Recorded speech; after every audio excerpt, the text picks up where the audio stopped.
Hey, everybody. Welcome to Popular Unknown Paintball Podcast. I had a guest, and I don't know what happened. Person has vanished. Maybe they'll join in a little bit. Maybe they won't. So, officially at this point, we are rolling a fake it till you make it show. But that's okay because I've had a lot happen over the last few days, and this actually gives me a chance to talk about it. I honestly thought there was going to be a moment there a few days ago where I was going to have to shut this podcast down for a couple months. Not permanently. I love this show too much. I'm not going anywhere, but times are tight and Christmas is coming up. I have a kid.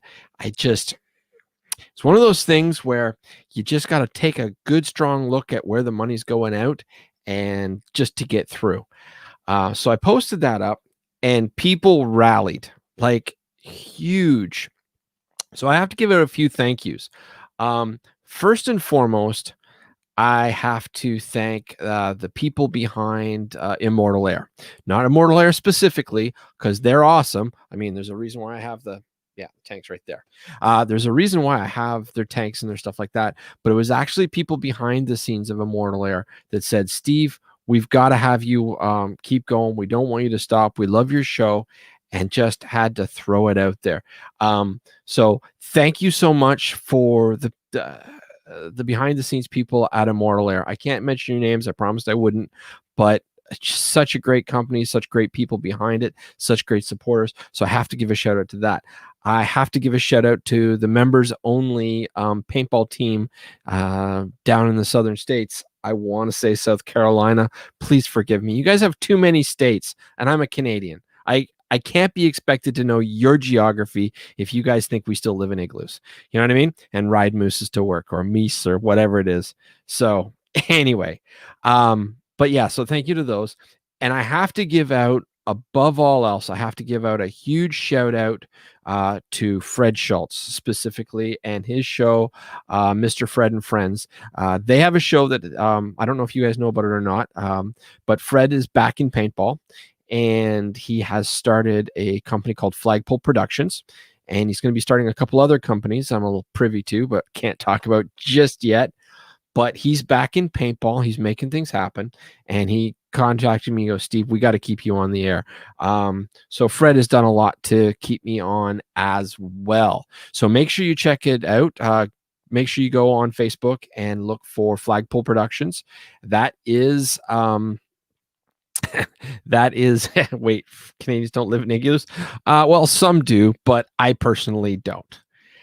Anyway, make sure you go to Flagpole Productions and add it, because he goes live on not only Freddie the Ref but his own page, which is, well, again, Flagpole Productions. How many times do I have to repeat that? Broken record. Woochoo. But yeah, it's so good to have Fred Schultz back in paintball. I know there was a period where, anyway, you know what? I'm going to leave that because I got other things I want to talk about.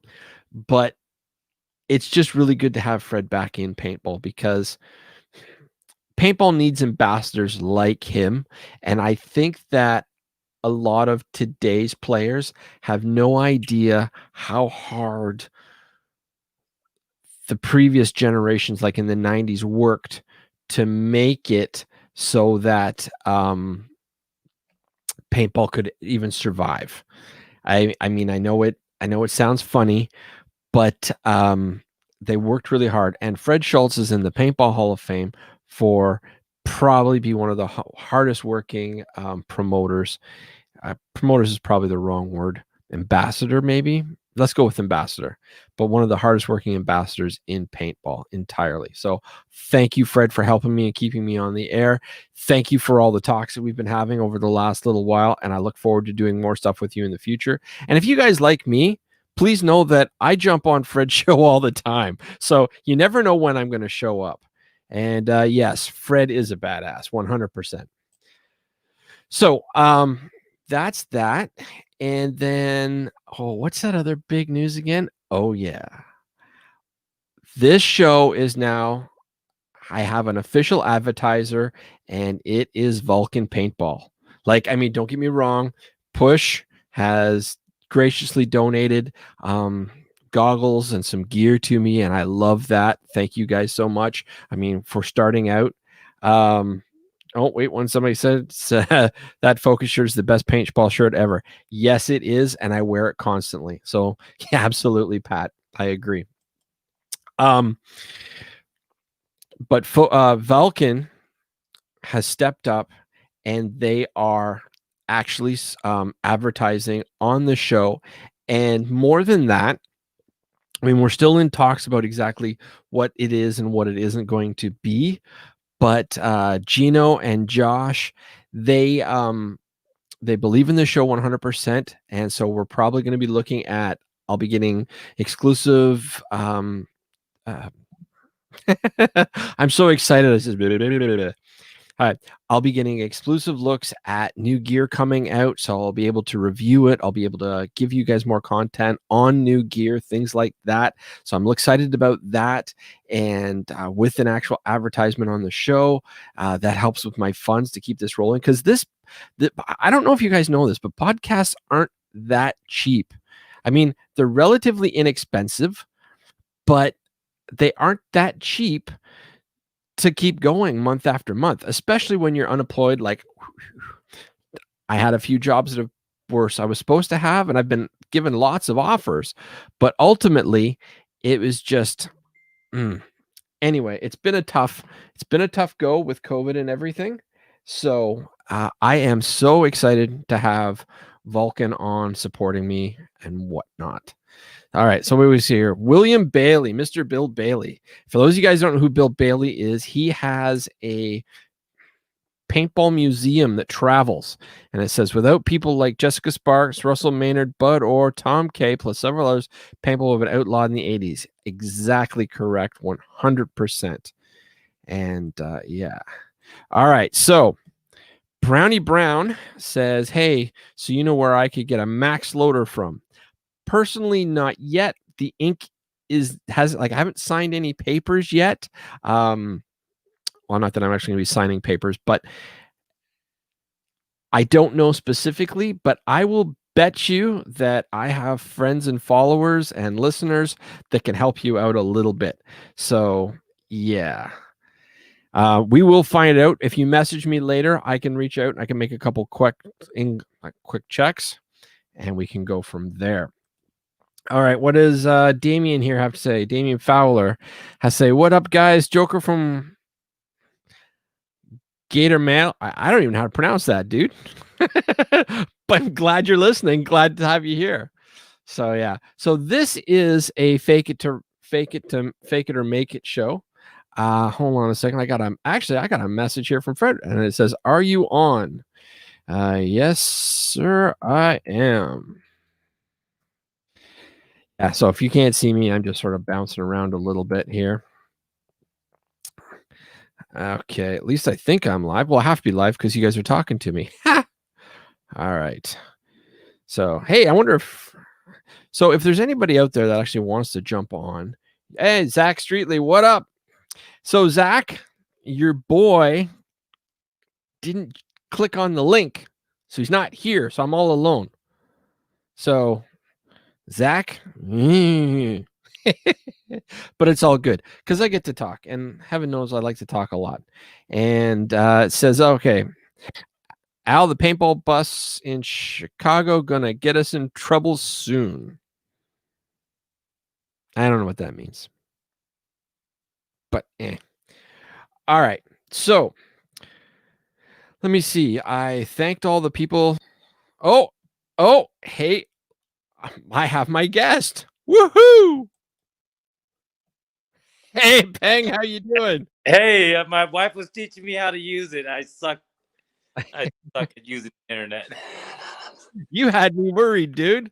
I've been rolling for the last 10 minutes by myself, just like, woo. Was teaching me how to use it. I really suck at computer stuff. I try not to learn it. I'm sorry. That's all right. Hey, it's all good. I'm glad to have you on. And do you know why I'm glad to have you on? Why is that? Okay, well, first of all, you're one of the most respected autococker techs in the world because I hear about you constantly from people from all over. So take that as a huge compliment. But more important, and you're a cool dude. Like, I mean, I love watching your Facebook page and the stuff that you do, and your kids are awesome. Like, it's just fantastic. So Okay. all that aside, you being on my show gets Zach Streety off my back. He has been begging and begging for the last, I don't know how many months, because I've been bugging you. It's like, can we please just get Zach to Even though I do my live videos, let me close my garage. Yeah, sure, man. Do your thing. All right. Ah, so even though I do my live videos, I get a stage fright. Oh yeah. So We got a lot of people say, what the heck? Peng in the house. We got old Mc. Looks like we got a lot of friends here of you. I treat everyone with respect, no matter what marketers send me or whoever they are, if they're going to be customers or not. I still take them seriously and help them out, whether or not they're going to be paying for my services or anything like that. They need help. Some people just don't have the funds, so I still put in as much effort as I would any other customers. Right. Well, you've got a worldwide following. Like, I've talked to people in England that have said, "Oh yeah, like I've heard nothing but the best." Like, people talk about you constantly. They love your show. Well, it's not really a show. It's not like my show, but I mean, you do your thing. You know what I mean? And you put so much personality in it, and your kids are a riot. Like, they're just the best. I half expected them to be on here with you. Oh, they're upstairs, so they won't run in.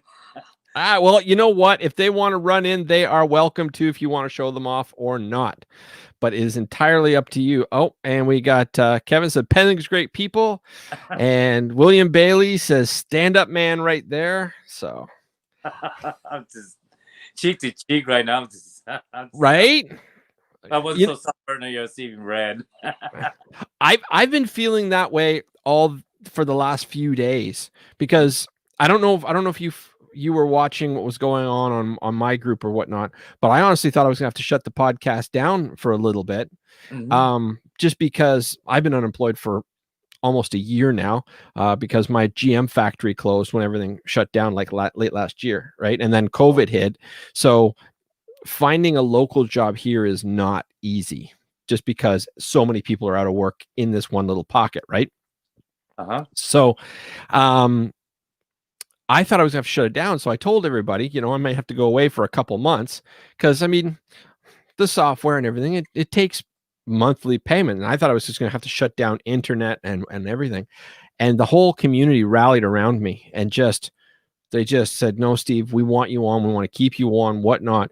The barrage of support that's from this community is like none other. So I completely understand what you're saying. And like, I mean, I understand how you're like, oh, so much compliments, because I've been living that for like the last 48 hours and it's been insane. You've done something right to have that following. Well, and the same applies to you. Like, you've got a rabid following. You know what I mean? Like, Yeah. just rabid. Yeah, it's amazing. I get a lot of PMs, and I'm at the age where it's so busy I forget things also, and I try to do my best to respond, and sometimes you just can't please everybody, but you do your best, and it even when I don't know if you followed some of my posts. I had a customer who was pretty mad at me because I forgot to respond to him, or I didn't respond to him because it was a left open question. I didn't know what he wanted to do. Right. So I never followed. So he sent me a pretty good text message to me, and that I'm killing the paintball community. I'm like, what? You got to catch me at a time, and that's yeah. And usually it's always after 5 o'clock. I'm at home. I'm in traffic from 3 o'clock to close to 5. So if I don't Well, you're in the Los Angeles area, right? San Diego, North San Diego. Okay, I'm trying to think. Like, I'm not exactly sure how close San Diego is to Los Angeles, but I know that the Mhm. five, I think it's the five. Is it Mhm. five? I'm Yep. doing the mental math, but Los Angeles, Toronto, Mexico City, New York, and there was one other one. I want to say Vancouver, but I don't think it's Vancouver. Anyway, those are the five most or four or five most congested cities in North America, and they're always switching as to which one is the absolute worst in traffic. I hate driving into Toronto. I live on the east side, like I'm Uh-huh. in the Greater Toronto area, but it takes me like 10 years, 15 years ago, I could drive downtown Toronto. Actually, I drive right across Toronto and I could do it in 45 minutes. Now it takes me an hour and a half just to get to downtown Toronto. And that's at 3 o'clock in the morning. Like it's insane. Like, just don't even get me started. So anyway, so everybody knows. Oh, hey, look, Fred Schultz is chiming in. He said, "Hey, Bill." So it's good to see that Fred Schultz's name is up. So he got to click it all right because he's been watching, and yeah. And whoever said Houston, Texas, hands down, I'm sorry. No, you haven't been to Los Angeles, you haven't been to Toronto, New York. Like the traffic in these 4 or 5 cities, those are the worst. I know Texas likes to take credit for being biggest of everything, but yeah, no, just no. Yeah, they like to claim everything. Everything's bigger in Texas. Yeah. So setting all that aside, so when did you start playing? Like What? you're obviously a old timer like me. But so when did you start playing? I actually I started playing in 2012. Actually, I What? collected. Yes, I never had the money, and I collected. I had all these guns beforehand, so I never stepped on the field. And first time I finally got to use it is when I was invited to a birthday party, and I finally went and stepped on the field. I didn't know anybody at paintball, so No. I didn't know. So it was a birthday party, and I was asked to go, and I was like, okay, well, how do I do this? So not knowing where any field is, I'm not a computer. I don't Google search anything. I stay Right. off the. I only discovered Facebook like what 4 or 5 years ago. Uh, Okay. yeah, so I stay off the internet, and I got invited to a birthday party, and it was on ever since. It was I had the markers to do so, and I just didn't know how to even play it. I didn't know where to go. It's one of those things that if it's strange. You're kind of scared to go by yourself. Oh, So yeah. See, I can relate and I can't. I saw it and I bought all my gear before I played because I knew I was going to love it. And I talked my best friend into going, and he enjoyed it the first game, and then he didn't want to go back. And this was in 1989. I was just out of high school, right? uh-huh. But I bought all my gear. Like I went in and saw. But so how many? Like I'm having a hard time believing that in the last 6 years, because if no 8 years, mental math. um, so in the last 8 years, you've gone from never playing to being one of the greatest autococker techs, renowned wise, globally. Like Well, I'm not saying you're above Caesar because he takes Jesus, it to a whole, like Caesar's Caesar, right? yeah. But when people want their guns worked on, you are one of the go-to guys that everybody suggests. Like just right off the bat. Like I pay a lot of attention to stuff like that because I'm always looking for new guests and things.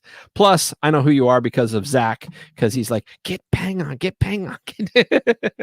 But so so what guns did you have before you started playing? I had a lot of carnivores. I ran A into. lot of carnivores. I had Okay. I had quite a few brand new ones, and that was never used. And I was just Craigslist finds. I actually stumbled upon a treasure trove of rare stuff that actually was suggested that I go on Facebook and find out how much these things are worth. And because of a Facebook friend that paintballed also, that I started adding friends, and when they saw that gun, one of my carnivores in the background, right, of one of my photos, they're like, dude, when I was sharing a car photo, they're like, dude, you need to share that. You need to Oh, find out. yeah. Okay. So what I don't understand is, so how long did you have paintball markers before you played? I had them about almost 7 to 8 years beforehand. I was just collecting them.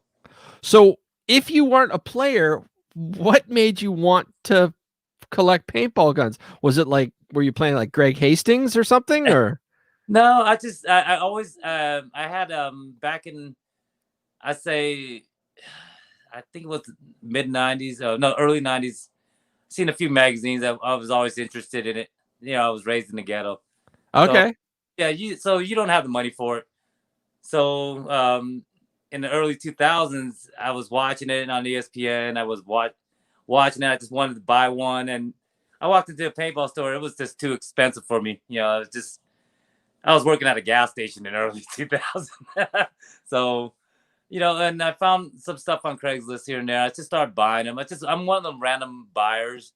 I seen one on Craigslist. Oh, I'll just buy this. I bought a Tipman 98. I bought this. I didn't know what they were, and I just kept on collecting them, and I just sat there, and most of them didn't even work. I didn't know what to do with it, so they just sat there. I all right. I don't doubt you. I'm just having a hard time believing how these, like, how you get from point A to point B. But Well, that's awesome. I tend to take things. I'm one of those that's 100% or nothing at all.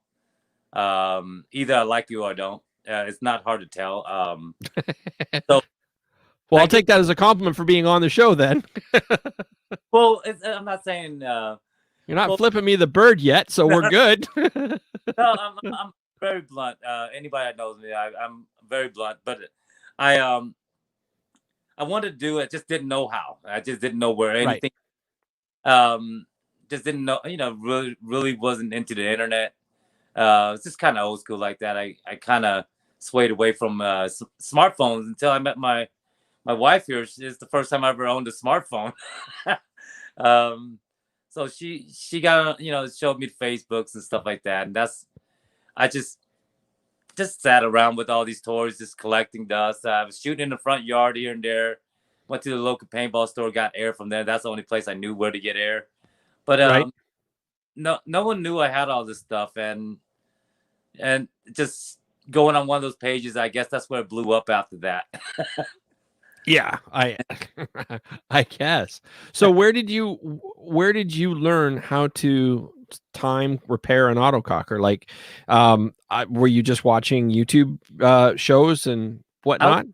I was watching YouTube videos, and they weren't too informative. No. And I ran into some cocker guys on the field at the start playing, because most of my cockers became pumps because I didn't know how to work on them yet, Right. and they just had issues. I didn't know what to do. I ran into some cocker guys. They were showing me. I was just holding their gut markers and just watching the whole thing, because I'm a mechanic also, so I build things, and Oh, nice. so it was natural for me to see when it was explained to me, and it was just natural to know what was happening here, the whole actuation part and what does what, and spring rates and stuff like that, and it's all mechanics stuff, and I took on it pretty fast, and once I got the information I needed, and people showing me just feeling their markers and how it feels, and being a player myself, I played a lot of airball in the very beginning. I jumped right into it with a team, and but there was something about the autocockers that just held me more than the electronic markers. There was just too much going on. There's a lot going on there that I actually appreciate about it.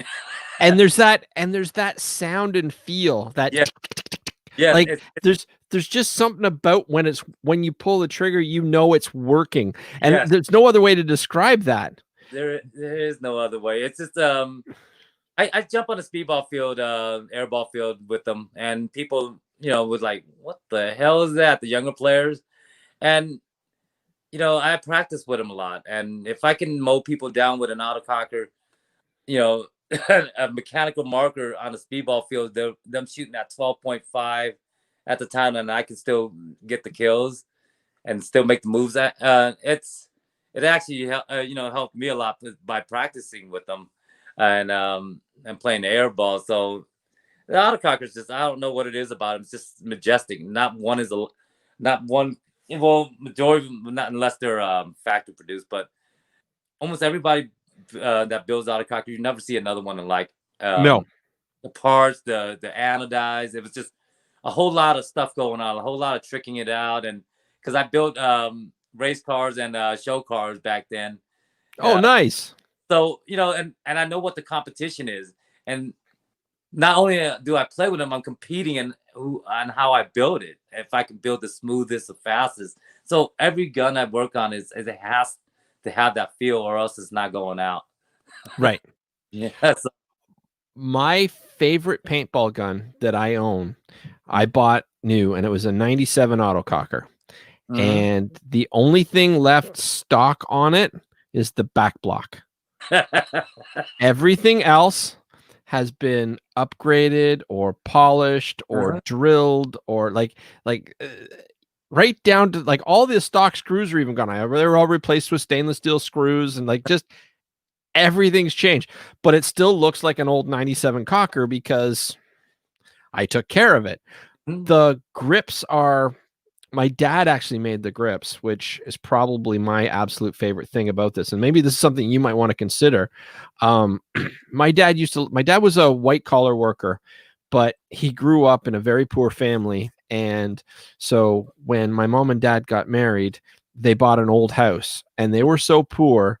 My dad would literally take nails out of boards and straighten them just to save nails, right? Like that's just hands down. We did very well afterwards, but in the beginning, my dad was always a very pro work with your hands, save what you can guy, right?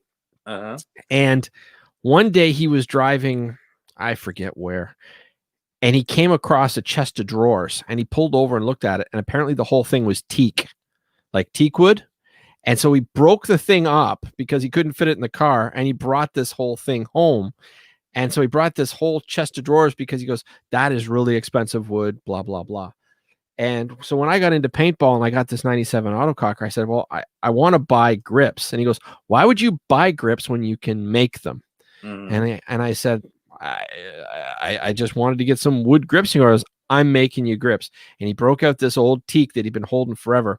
And I don't know if you know much about wood, but teak actually self oils. Like Yeah. it's what they use on the decks of ships. So you Yes. don't put anything on it. It's just a naturally oily wood. So you don't have to stain it or anything.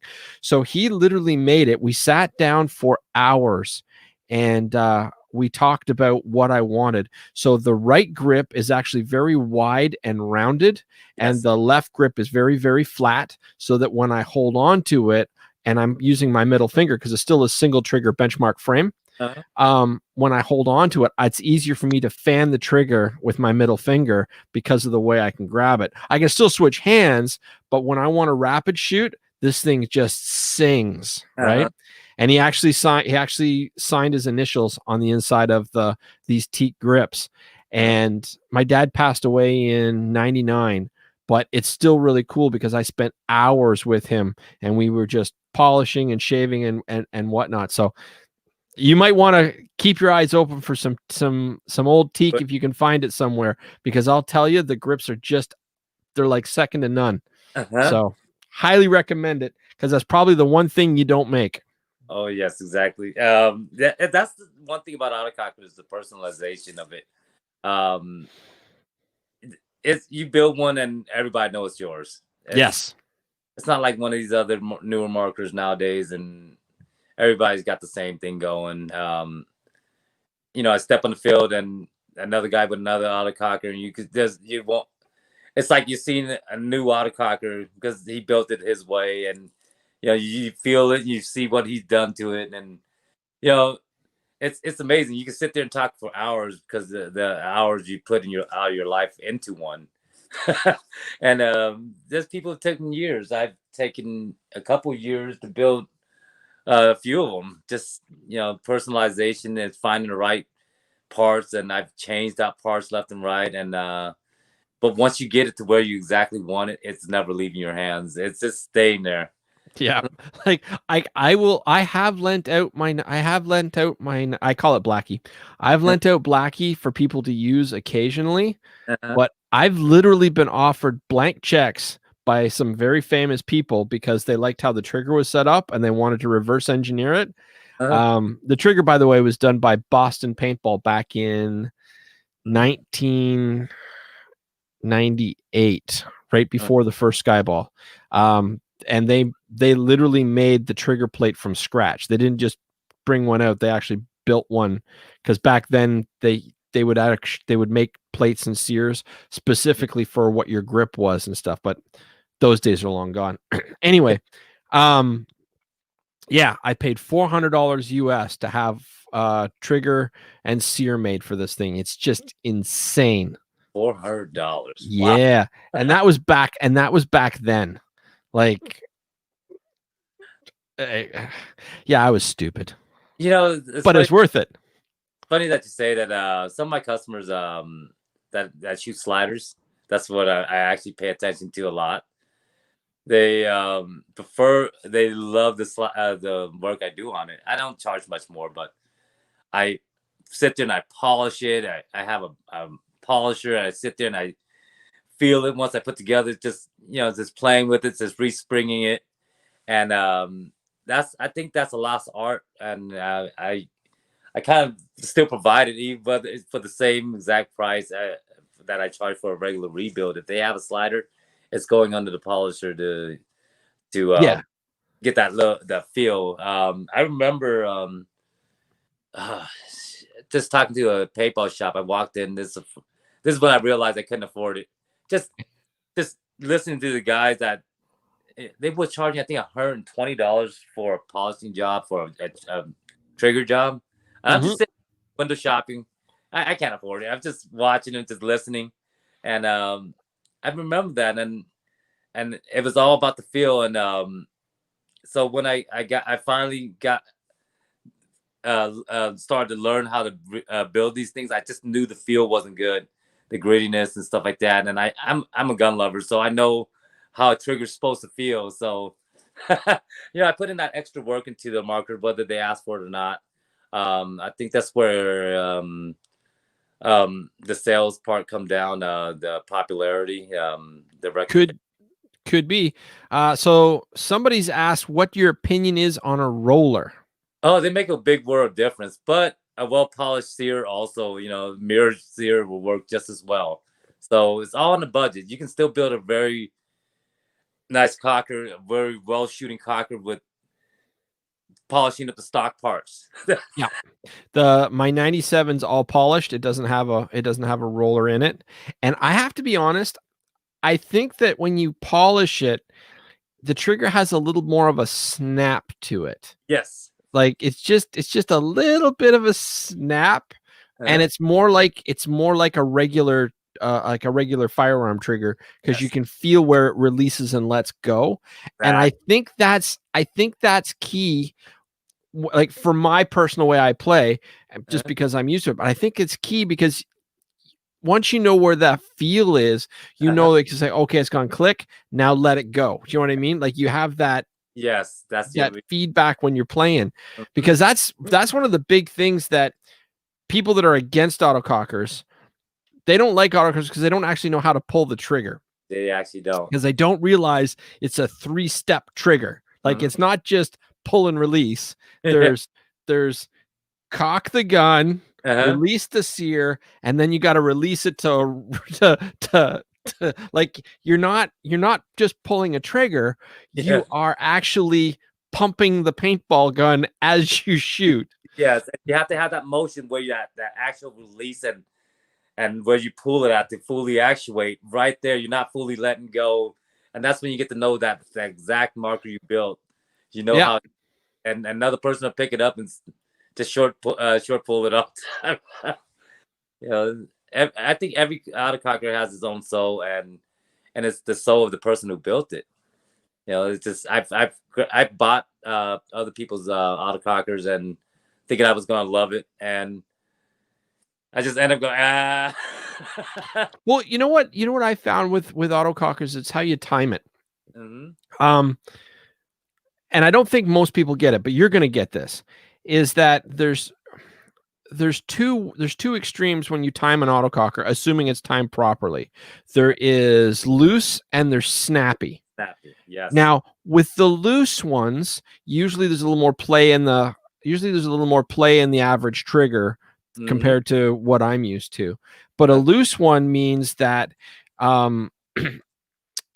there's actual play behind when the sear releases and you still hold back, and there's a lot of play you have to move the trigger farther, and they do that because they want maximum efficiency when you're shooting. Exactly. When you time it snappy, that's for people that like to move their finger really, really fast, and you don't want them moving too fast and short stroking. So you bring it a little snappier. Now, when you do that, you actually lose a little bit of air. And so you lose just a little bit of distance and efficiency, but you can rock that trigger like nobody's business. Yes. At least, and I think that people don't understand that. Now, how do you like your trigger? Do you like yours a little on the loose side, or you like yours on the snappy side personally? Personally, I like it on the loose side because everybody know I'm a short stroke king. On the camera. Well, I just don't know how to shoot fast in front of cameras, but I just don't know what it is. No, you really don't. I watch your show. I watch you come on, and I'm like, sorry. On the field, and anybody that played with me, I won't break a ball all day. And I'm shooting really fast, and it's like, hey, that's not the same guy that's shooting on those videos. You know, he's actually right. Fast. In a competitive state, it's a flow, but in front of the camera, I get that stage fright. I don't know what I'm doing. I'm looking like a fool.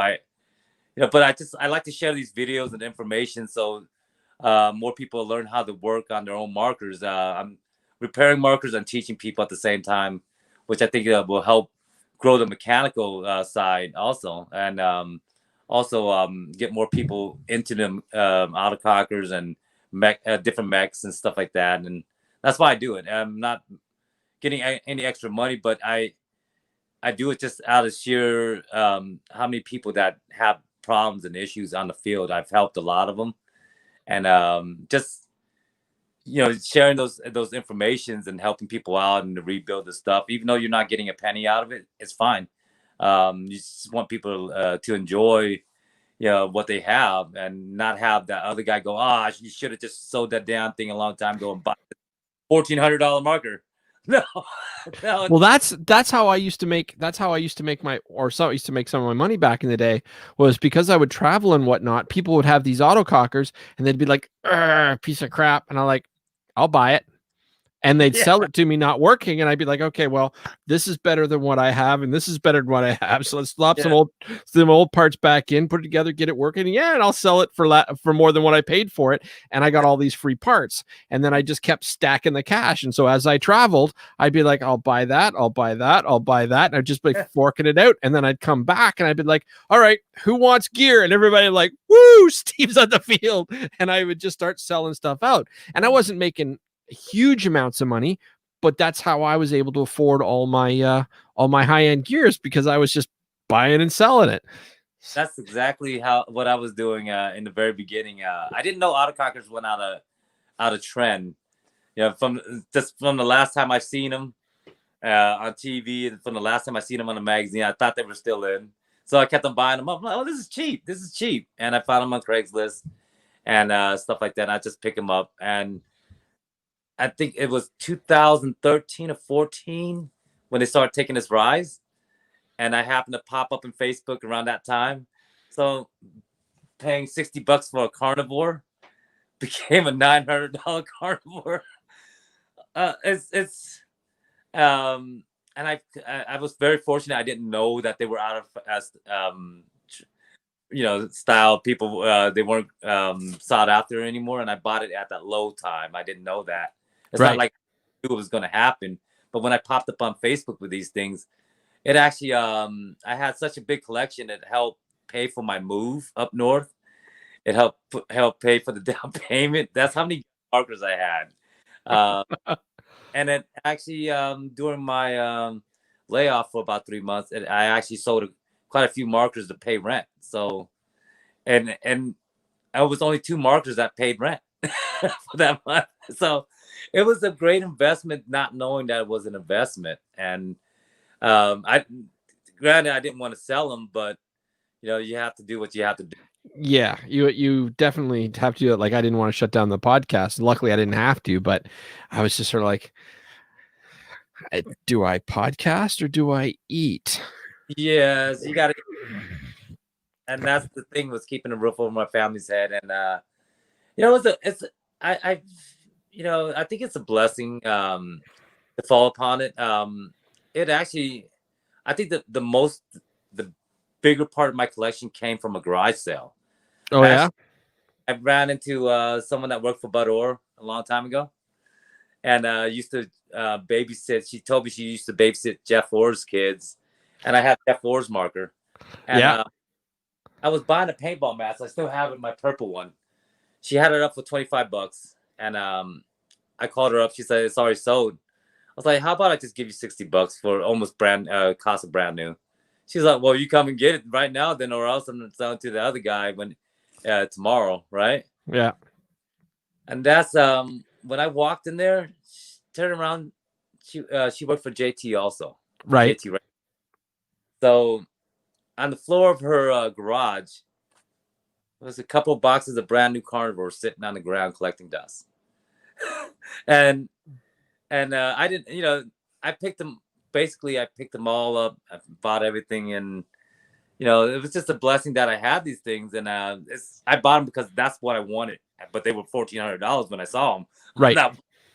But I paid no more than $400 for a brand new one, and over the years I just had them sitting around, and it was just a blessing that I ran into Bud Orr at SC Village, I think about 4 or 5 years ago.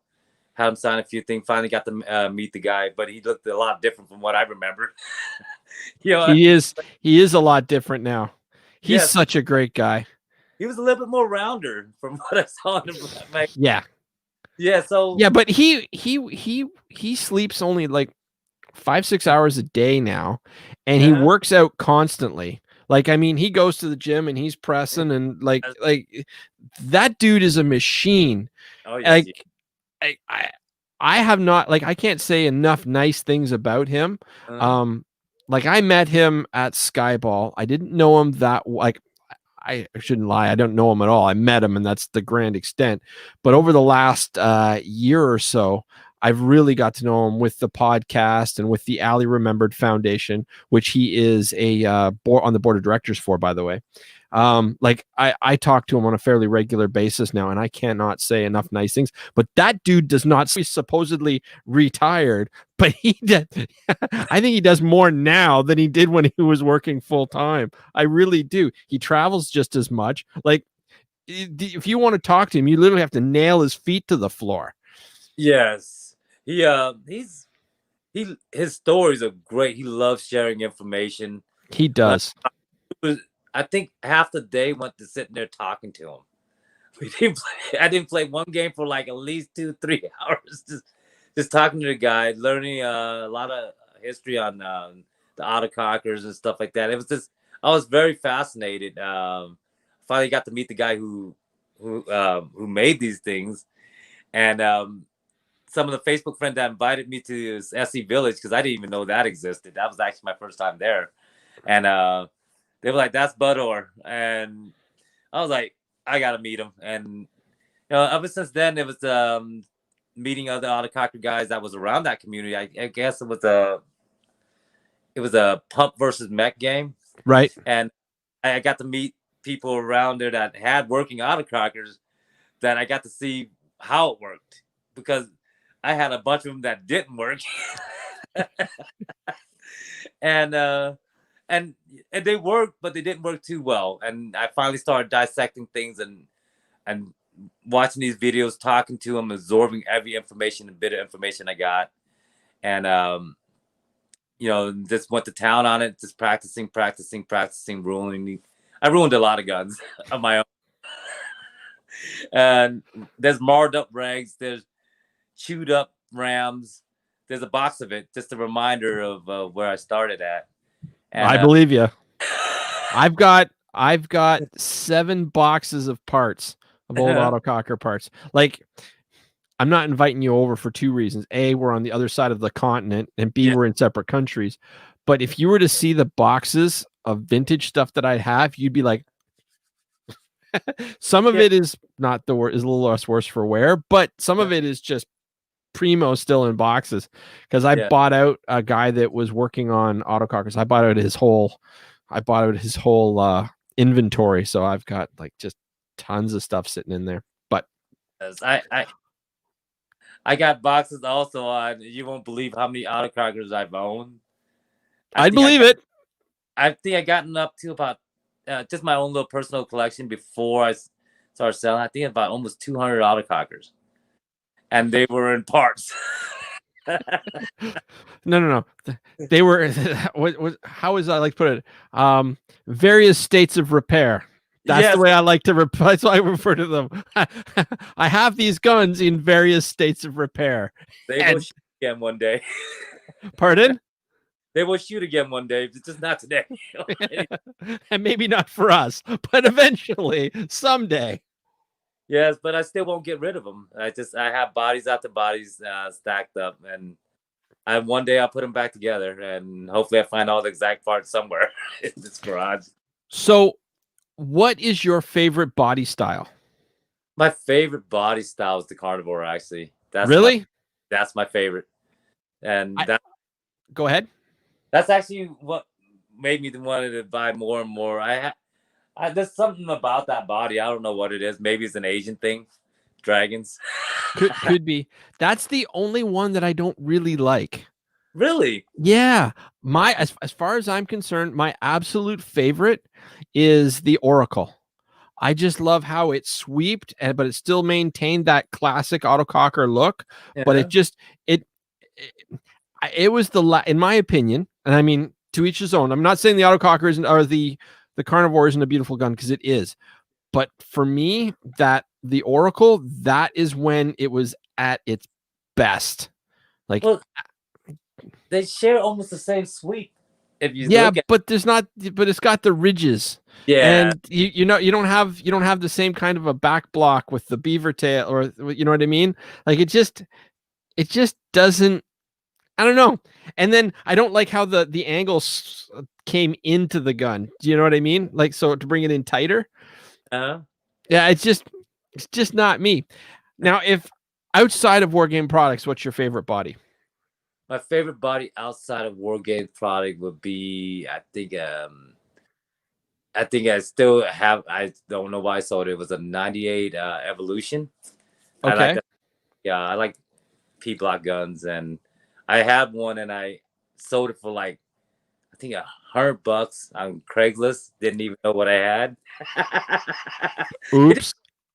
it didn't work, and I just didn't know what to do with it, and I didn't realize it was a pre 2K. So because it's like nothing fits for this thing. I Right. took it apart. I didn't know what was the difference between a 2K and pre 2K. I don't have that information yet at that time, right? And I sold it. And now that I want to get another one, it's upwards of $750 to $1,000, and I'm like, nah. I sold It's it not for worth 100. that much to me. I didn't know. Obviously the guy knew what I had. He came that very minute it was posted. Right. Yeah, but it's been gone. I kicked myself in the ass.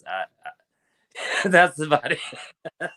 If I was to get a gun an autococker that was non war game products, and right now I think I have too many, so I I have to stop buying guns, and I have to focus more on the podcast and stuff. But if I had to pick my favorite body style outside of war game products, I believe it is the Freefall Millennium. It looks very basic, but it's very trimmed down, and it's got Mhm. the 3 grooves in the front and the 3 grooves up high on the back. Like, Uh-huh. I just love that body style. I don't know what it is. That's just mm. Yeah. When I think custom autococker, that's what I think of as that one free flow. Just whew. The, guys, I just couldn't find one on Craigslist. I just find it. I found all kinds of dye products and a lot of war game products. I came across a few cars, a few pumps, car, what was it, buzzers. I've had like 5 of them. I just don't know how I managed to come up on these deals, but I think um, collecting off Craigslist was the funnest part. But then when that surgence of mechanical cockers went up, we had all this competition of people outbidding you on Craigslist. So that fun's over with after we had this big ass, oh, excuse my language, big old influx of new players. And what? Oh yeah, with the trigger pull being longer, I do that by conversating with new players, also new customers.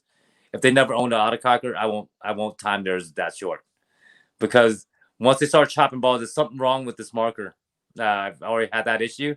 So almost anybody that never played with it, I will time it a lot looser. So that's what I've got to put in. You kind of start learning how to read customers out and figuring out what type of gameplay they are, and you talk to them. You kind of how they will love that marker, and that's how I try to build it to it. And it's all, I always say it's always in the feel, right, on these autocockers. And somehow I have to. Any one of my customers will tell you, I talk to them a bit. I'll call them. I don't like texting, right? So I can get the basic information of what they're looking for, and it's not just repairing it; it's just trying to capture that feel for them. If if it never felt right, they wouldn't like it, right? They wouldn't keep on going with it. So, well, or talk good about you. So you try to capture that as they build. I know there's nothing that magical about it, but it's more important that you pay attention to the details and what that player wants. Right. And and then not only that, I try to not upsell them also, but I try to see if there's a certain thing that I can do to it or add to it to make it what they really want. Yeah. Well, they're a personal thing. Like unlike any other paintball gun where you just sort of stick it in your hand and go, I don't think that there's any other marker out there that you have to make it yours. Like if somebody just sticks a stock autocock in your hands, not that you can buy stock autocockers anymore. Well, I guess you can with the the GI Sports one. The Resurrection. Yeah. You can't just stick it in the person's hand and be like, "This is I like it just the way it is." No. I have never, and I mean never, since 1989 have I ever seen an autococker on like a, I like it stock. Like Burnham, he's a witch. Like just back. It doesn't happen. Even my Skittles cocker, even though it was made of a bunch of random parts, the internals are all bell cells. There's a bell cells roller, there's bell cells lowers. Right. It shoots smooth. People are like it's a very girly gun, and it looks like it's made out of a bunch of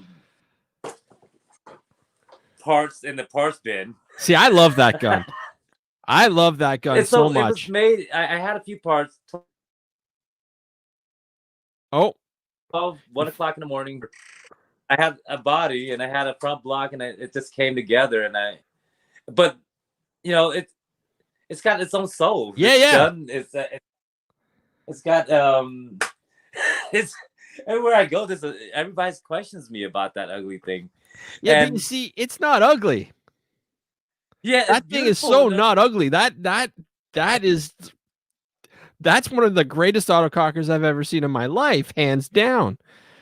Because it's you, it's unique, like it's loud, proud, and well endowed. That's just how it rolls, and I love that. It gets more attention than my ShockTech SFL, and right marker that's worth, but they were like 17 brand new versus a cocker I put together, I think about no more than like a couple $100 and of parts are sitting around. But I sold this so I can pay some bills. My daughter loved this. My second daughter loved this marker. Right. And to say that I didn't want to sell it, somebody talked me out of it. and I sold it to him. And now, after about, I think, a little over a year, I got it back, and it came Good. back, and it shoots just as great as it left here. And you know, it's not going anywhere unless I have another experience of money issues again. Well, I'm sure that there's other autocockers that would go first. Yeah, there's a lot of ones there. I'm looking at your wall and I'm thinking, all right. So, other than the Skittles, Huh? do you have a favorite marker? Yes, my copper plate carnivore. All right, show it up. Let's see it.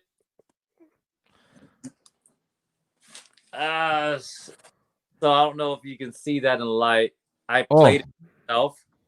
Was I was always a geek in school, so I love chemistry. Right. If you see me do titanium coloring and stuff like that, so I I actually love. Oh, we lost you a little bit. Everything went black. I'm gonna have my wife. Hello. Hey, all right, I can hear you. Oh, how do I? All right, so can you hear me okay? Because I can hear you. Yeah, I can hear you. How do I turn back on the camera? All right, so close this out and then just click on the link that I sent you and you'll come right back. Okay, let me. And in the meantime, I'll dress and drag and do the hula for all these nice people. Yes, I think that's one of my customers sitting outside waiting for his gun. Well, do you want me to let you go, my friend? We've had you for an hour. Okay. All right, listen, you are welcome on the show anytime. Let's get you on again soon.